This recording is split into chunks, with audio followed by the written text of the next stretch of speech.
pulverização, ela começou aqui tem uns 5 anos.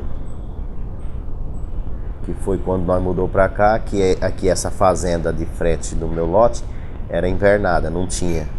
Aí depois que eles arrendaram pra cana, aí começou eles fazer a pulverização e amanhã tem uns 5 anos.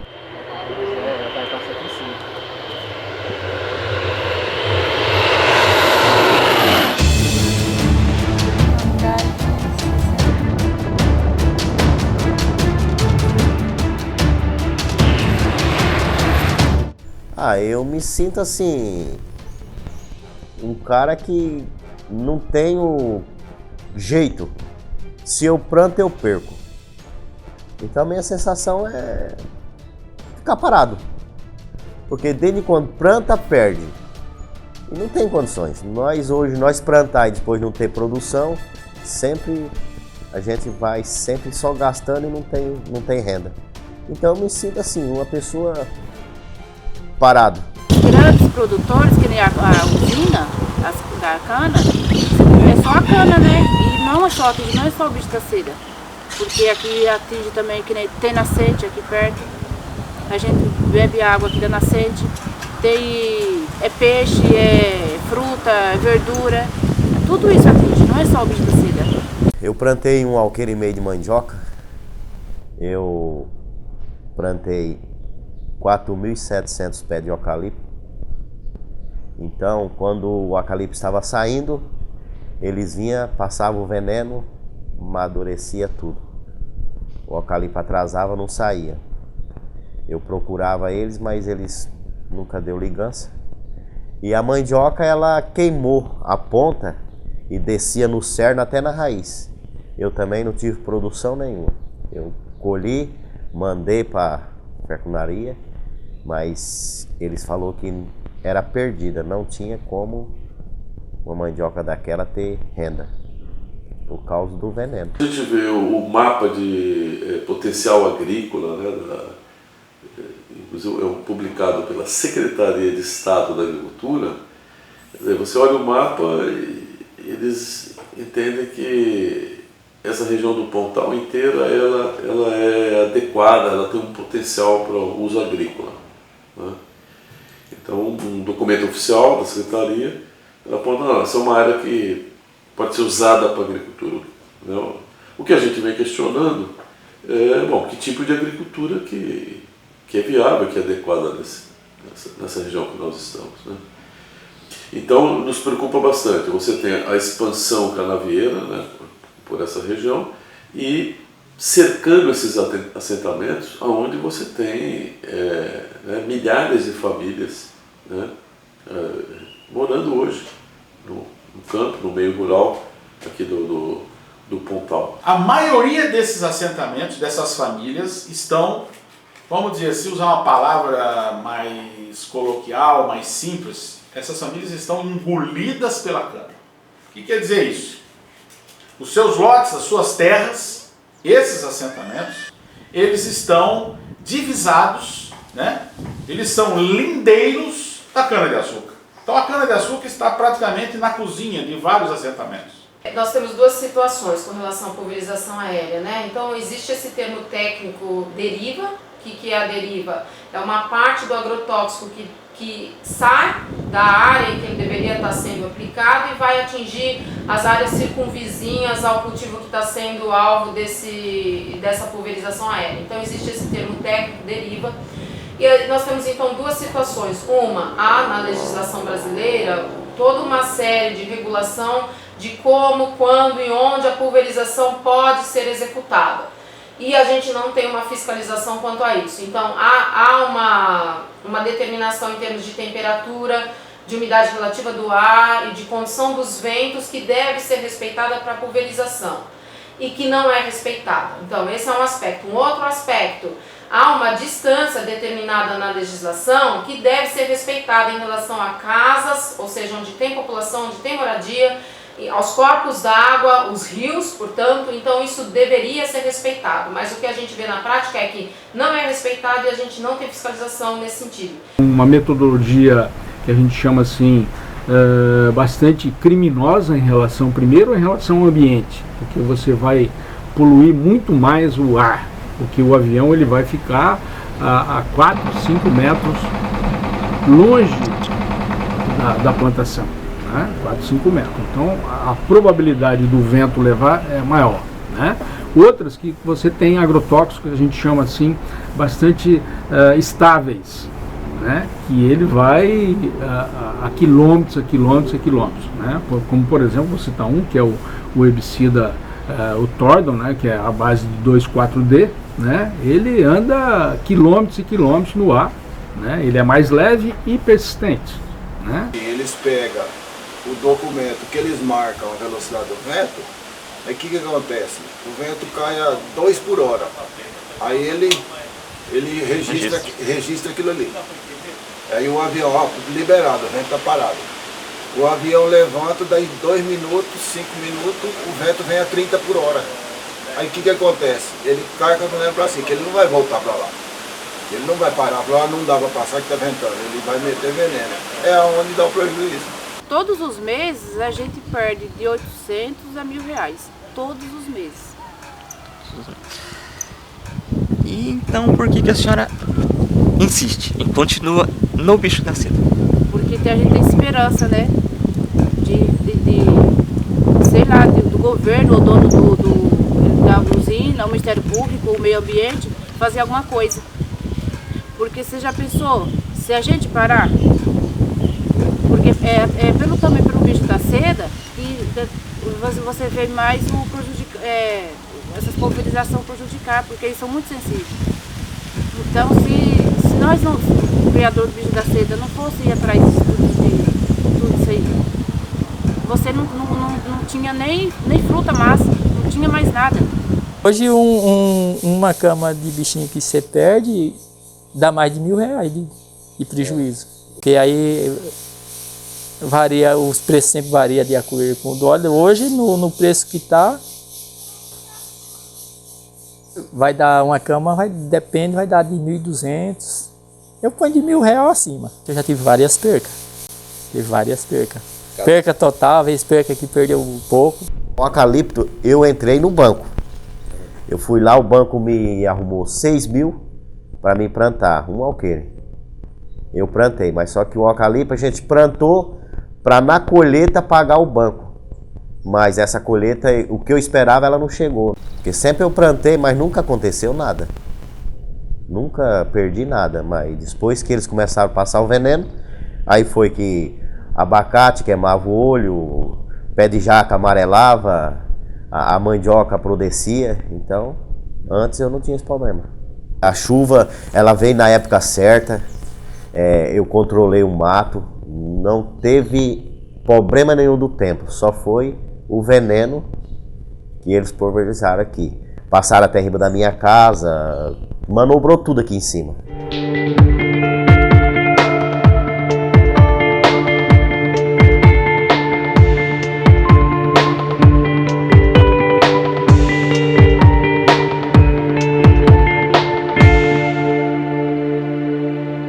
Com relação aos agrotóxicos, o Gaema do Pontal, do Núcleo Pontal, tem uma experiência até, digamos, um pouco mais rica do que em outras regiões.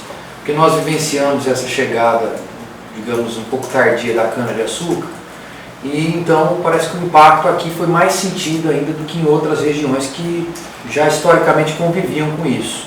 Então o Gaema do Pontal acabou tendo uma experiência de uma investigação que começou lá em 2008, 2009, por conta dos danos sofridos pelos criadores de bicho da seda, e essa investigação evoluiu num inquérito civil, tentou-se um TAC preliminar, que acabou não surtindo tanto efeito, e a gente acabou movendo ações civis públicas de combate à pulverização aérea. É importante falar do agrotóxico porque ele chega na nossa região de uma forma extremamente agressiva e ocupando uma, vamos dizer assim, uma importância enquanto quantidade utilizada, para ser mais preciso, nos últimos 10 anos, talvez 12. Tá? Então não é uma área, nós não temos aqui uma área tradicional de cana-de-açúcar, como é Ribeirão Preto, como é Piracicaba, de certa forma São José do Rio Preto, Araraquara, né? Essas regiões, elas mecanizaram, não é? Elas tecnificaram os tratos culturais, né? Toda a parte de maturação da cana-de-açúcar, estão utilizando de instrumentos, né? De tecnologias químicas, né? Para conseguir fazer essas operações a contento, né? E não fazer mais com máquinas, e não fazer mais com operação manual ou trabalho humano. Olha, quando a gente compara o Brasil e a União Europeia em termos de uso de agrotóxicos, nós temos 3 diferenças grandes. A primeira é o quanto se usa, em volume mesmo, em quantidade de uso por hectare. A segunda grande diferença é em o que se usa, quer dizer, 30% dos agrotóxicos utilizados no Brasil são proibidos na União Europeia. Alguns deles há mais de 10 anos, há 15 anos. E entre os 10 mais vendidos no Brasil, 2 são proibidos na União Europeia.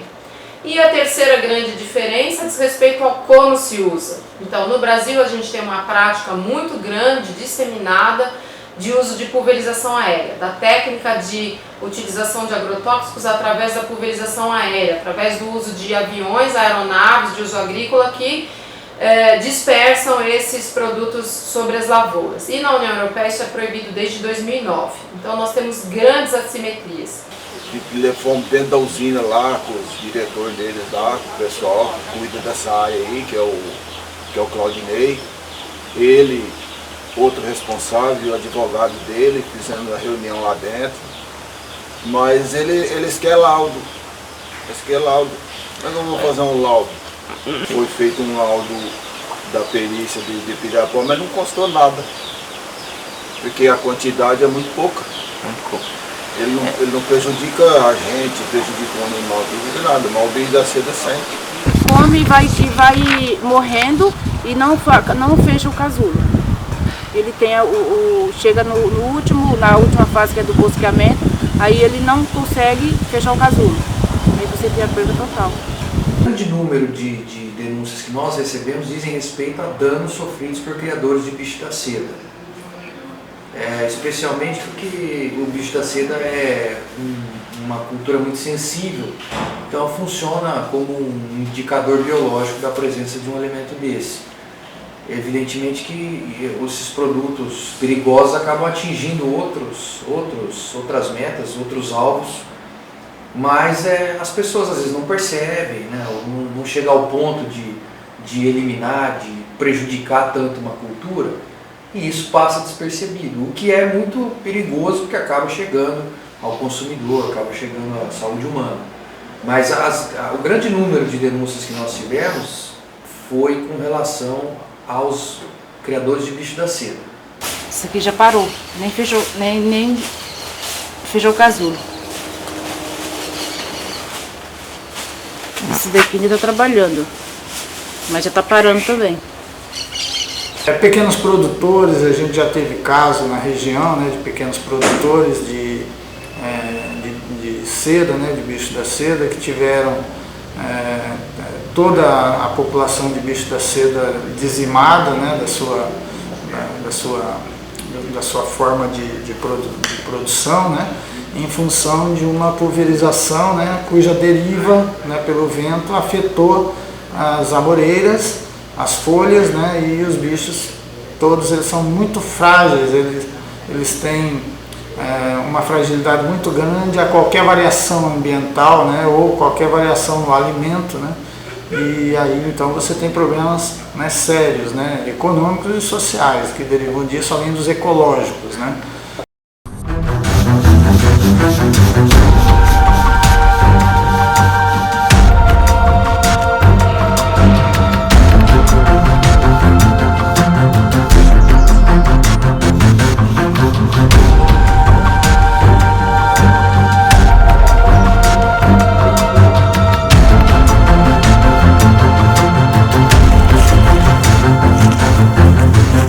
Eu já fiz vários boletins de ocorrência. E aí? Aí eu me sinto envergonhado com isso, porque até hoje não resolveu nada. Nada? Só perdi meu tempo de ir lá até hoje. Aí os caras vêm, olha, e até agora não fazia solução nenhuma. 2 vezes fizeram um boletim de ocorrência e só que até agora nada. Não, eles não veem, eles não falam nada, eles não sabem o que acontece. Eles registram o que você fala. Sabe como é que funciona, eles não sabem como é que é a roça, eles não sabem como é bicho da seda, eles não sabem de nada. Estou discriminando eles, entendeu? Não, é que o serviço deles é lá dentro. Né? Mesma coisa, você perguntar para mim do serviço deles, se eu vou saber alguma coisa. Eu não vou. Eu não sei como é que ele funciona. Muitas vezes eu chegava lá para fazer um boletim de ocorrência, o próprio delegado mesmo falou para mim que não era crime. Aí até eu ainda falei para ele, se crime era matar alguém. Porque eu acho que desde quando uma coisa prejudica a gente, é crime. Aí fazia o boletim de ocorrência, mas não tinha, pra mim não tinha solução nenhuma, porque eu ia em um, ia em outro, falava que a usina é grande. Ah, a usina é muito grande, rapaz. Lá tem gente poderosa, então eu ficava quieto. Se tivesse uma pessoa entendida, se ele visitasse as propriedades, por exemplo, um agrônomo da Casa da Agricultura, não funciona, em Pirapó não funciona essas coisas. Mas se tivesse um agrônomo uma vez por mês, passando em cada propriedade, verificando, então ele fica por dentro. Agora o agrônomo não vem. Se o cara fizesse isso, né, acompanhasse, pelo menos assim, um pouquinho da vida da gente. Na hora de fazer um boletim de ocorrência, está por dentro. Essa dificuldade em obter proteção nos órgãos policiais, nos órgãos de persecução penal, tem um pouco dessa cultura, né, ou dessa falta de cultura ambiental nesses órgãos. E também uma certa novidade desses temas. Então as pessoas realmente não estão acostumadas a lidar com esse tipo de problema, especialmente na nossa região. E isso não se restringe à nossa região. Estamos vivenciando muitos episódios de morte de abelhas, por exemplo. Os apicultores estão sofrendo com isso também em várias regiões do estado de São Paulo, estão sentindo essa dificuldade de obter amparo, de ver realmente providências adotadas nos órgãos policiais. Um pouco por essa falta de cultura, né? Os próprios policiais às vezes não estão acostumados com aquilo, não sabem bem como tipificar isso, como a lei pune isso. E é um papel nosso também de conscientizar e de desenvolver mecanismos para a punição dessas pessoas. Tem 100% da renda disso aí, ele vem, mete veneno, mata tudo, vai embora e fica por isso mesmo. Não existe lei mais nesse lugar não, cara. Não tem ninguém, não tem uma justiça, não sei se cabe o promotor, não sei quem é que cabe, né, a levar isso adiante, pressionar os caras. Não é esperar 10 anos para frente não, daqui 10 anos não interessa mais. O negócio tinha que ser na hora.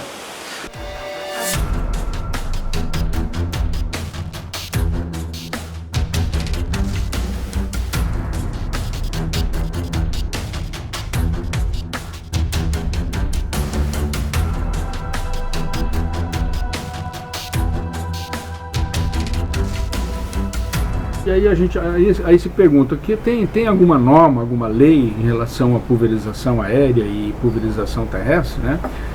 A gente chama assim a primeira sobre a pulverização aérea, a gente tem a instrução normativa número 02 de 2008 do MAPA, que regula essas questões, né? Que estabelece, entre outras questões, estabelece, por exemplo, a distância, né? Estabelece uma distância de 500 metros, né, onde é proibido você pulverizar com avião, de residência, né, de escolas rurais, de abastecimento de água, de rio, de lagos, de área de preservação ambiental, né, e que na maioria das vezes isso não é obedecido. Quando a gente faz trabalho de campo, por exemplo, na região do Pontal do Paranapanema, é possível verificar os aviões manobrando em cima de áreas de sítios, de assentamentos, não só manobrando, como atingindo. Então, quando a gente visita essas áreas do Pontal do Paranapanema, a gente verifica a produção perdida. Eu mesma pude fazer trabalho de campo e verificar isso. Por exemplo, a questão do bicho da seda, mas não só bicho da seda, eu vi produtores que perderam cultivos inteiros de maracujá, gado que está sendo atingido, toda uma modificação, inclusive no ciclo biológico do gado e das outras formas de vida existentes em função da pulverização. Então, no Brasil a gente tem um quadro muito grave. Primeiro, se a gente, de novo, se comparamos com a União Europeia, lá essa prática é proibida desde 2009, portanto quase 10 anos de pulverização aérea proibida na União Europeia. Aqui ela é permitida, mas a nossa legislação ela não é respeitada. Primeiro, é questionável, considero que é questionável isso ser permitido no Brasil, e segundo, não há um respeito a como isso deve ser feito, com relação a quando, como e onde. Nós não temos um controle disso. O peso do agronegócio, o peso da companhia que explora esses aviões é bastante grande, né? E o peso das indústrias de agrotóxicos também, né? Não querem perder essa maneira de pulverizar, dizendo que é seguro, mas não é seguro não. É uma atividade comparável a uma atividade de guerra, onde se passava também venenos, onde se passava agrotóxico. Aliás, os primeiros agrotóxicos, que eram os herbicidas usados na guerra do Vietnã, todos eles eram usados via avião, né? Então é uma coisa bastante condenável. Está tão feio a situação do bicho da seda, do problema da usina, dos venenos, que a gente dá vontade até de parar, onde já está. Na hora do nervoso você pensa, vou parar com isso aqui que é melhor. Mas eu vou parar por causa deles? Pô, planta a cana deles pra lá, caramba, só tem terra aqui. Ou então quer plantar, planta, mas não passa veneno. Não é difícil resolver o problema. O problema é que não tem responsável para isso. Nossa região, vamos ver o que é. Como é que você passa veneno de avião? Como é que você pulveriza? Não é difícil eles fazerem o controle deles. É que eu acho que lá falta responsabilidade. Se eles pensassem, aconteceria só uma vez. Pulverizou, errei. Beleza, o que aconteceu? Morreu? Quanto que é? Tá aqui, toma. Pagou, beleza, não aconteceu mais. Aí ele pensa. Mas todo ano acontece, então ele só vê eles. Só pro lado deles. A cana invadiu todos os lugares, você vai e só tem cana. Então que o pequeno produtor está sendo prejudicado por causa disso. Porque ele é pequeno, né? E a usina é grande. Sempre vontade de fazer a coisa que não deve. Deus me livre.